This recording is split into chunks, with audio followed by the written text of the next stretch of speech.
I'm curious where you think not having Ty Redmond out there for a good part of fall camp, where has your group benefited from that, or have they in any way?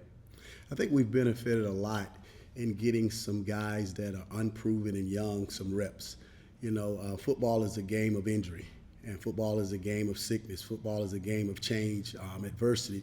And when you have young guys that hadn't played, they have to have the reps. And, going through the course of the season, you never know who you're going to have to depend on to get in the game. And anytime you have a guy that's got experience go down, it gives the next man up and the man behind him a chance to get reps. And I think that's been very beneficial for us.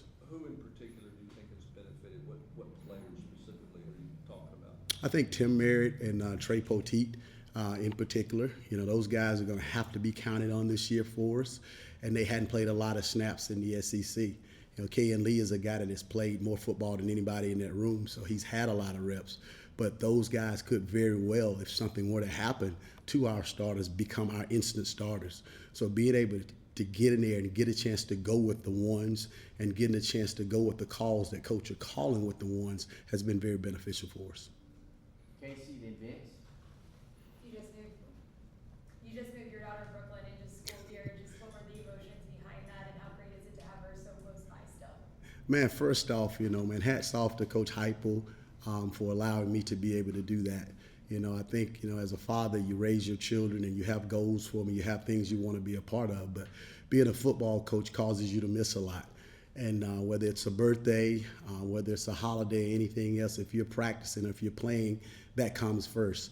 So being able to join my wife and moving her in was indescribable to me. And, those memories and those pictures we'll have for the rest of our lives. And, that's my last daughter, so it's not like I'm going to have anybody else that goes to college for the first time.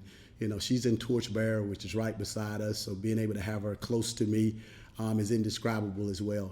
Just knowing that I can call her and have lunch with her, knowing that if she needs something, I'm right here, means the world to me.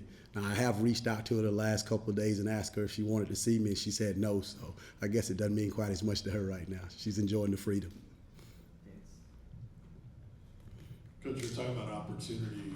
Can you share shed some light on Jadis Richard and losing him, and what kind of camp he was having and offseason he was having going in, and the loss that is?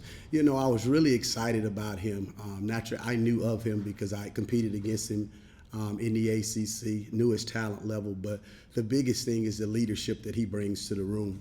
When you have a room of young guys, you have to have guys in there that lead, guys that they follow, guys that know what it looks like. And he's had a lot of success. Even though he's been injured, he's been on some good football teams. He's climbed, into the playoffs and done some of the things that we're trying to do. So when you have that guy out there that you can point to on film or in practice and say, this is how I want things done because he understands it because of his experience and maturity, it's hard when you lose that guy. It's also a heavy blow to a young unit that looks to a guy as a leader when he's no longer, in the pads going with them. So what we've tried to do is incorporate him in the meeting room, still leaning on his knowledge, still leaning on his leadership and empowering him to still be able to pour into the young guys because they're going to need it. Austin and Patrick. Which when you have a situation like that, you've got a bunch of young guys, I'm sure that they're requiring extra work. Does that cause a coach extra sleepless nights? No, not at all, man. This is year 28 for me, and I've been in about every situation that you can imagine.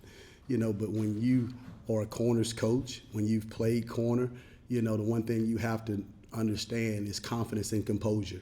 And for me, I have to walk so that they follow me.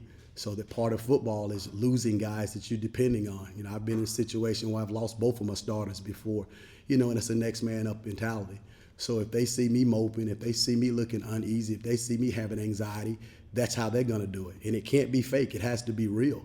Whoever goes out there, we're going to have to play with. And I understand as a coach, nobody's going to care that the starters aren't playing. So I got to get those guys ready to go, and I got to get them ready to go with a high level of confidence. Coach, you've been talking about a lot of young guys here. Trey and Tim are sophomores, haven't played a whole lot. Even Todd's still just a sophomore. But Kayan's been a 3-year starter in this league coming from Auburn. Do you coach him any differently as you try to get him sort of on the back end of his career, or do you coach him like he's a new guy? No, you have to coach all the guys the same. I think one of the things you want to make players understand as coaches is every day is a new day, every week's a new week, every month's a new month, every year's a new year. And this is a different season. This is a different scheme. I'm a different coach, but he can't rely on anything he's done in the past. As a matter of fact, when you're a guy like that in the room, you have to coach that guy a little bit harder, because when he does things, everybody else follows. And he has to be on the same page with me, and I have to be on the same page with him. In addition, I'm trying to help this kid obtain his goals here at the University of Tennessee, as well as his long-term goals. And one of the things I talk to my guys all the time about is you're not only in competition with the guys in this building, you're in competition with the guys that have the same goals, dreams, and aspirations as you. And when you get guys to buy into that, they understand why you're trying to get them to be as good as they can be. And at the cornerback position, no matter how much you've played, you've got to be attention to detail every single time you line up to play a snap. Last two, Adam and Vince. So just following up on that, I assume Ken had played in a different scheme, different techniques. Did you have to coach anything out of him to then put new stuff into him? No, Kayan had been very well coached. Coming from where he's come, it's just a matter of picking up the things that we're doing. It's a matter of elevating his game to the next level. When you look at a guy coming out of his sophomore year, you want him to be better than he was in his junior year. And you look at a guy in his junior year, you want him to be better in his senior year. So my job as a coach is to go look at him and see the things that I can help him to refine and elevate and improve on, and for him to buy into that. And that's kind of just what we've done. What was, as a staff, you're thinking in giving Joel Wyatt some reps at corner when he's obviously pretty tall for a safety, much less a corner? Well, at the time, we had a lot of numbers at safety, and we didn't have a lot of numbers at corner. We didn't have a lot of depth. And I'm just sitting there every day, and he's a young kid. And in the system, you have to know at safety exactly what to do. The safeties are telling the corners what to do. And if you don't quite know what to do, it limits you from being able to play fast and play aggressive and play natural. But I'm looking at the kid out there, the way he runs.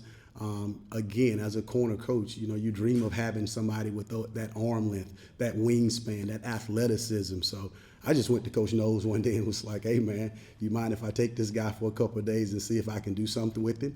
And, at that point in time, he wasn't in our two-man rotation at safety, so Coach Knowles was on the same page with me, and so was Coach Poindexter. And once we got him out there, I think we all agreed, with some time and learning to play the position and understanding the ins and outs of it, I think we've got something that most people are going to wish they had. Thank you. Thank y'all.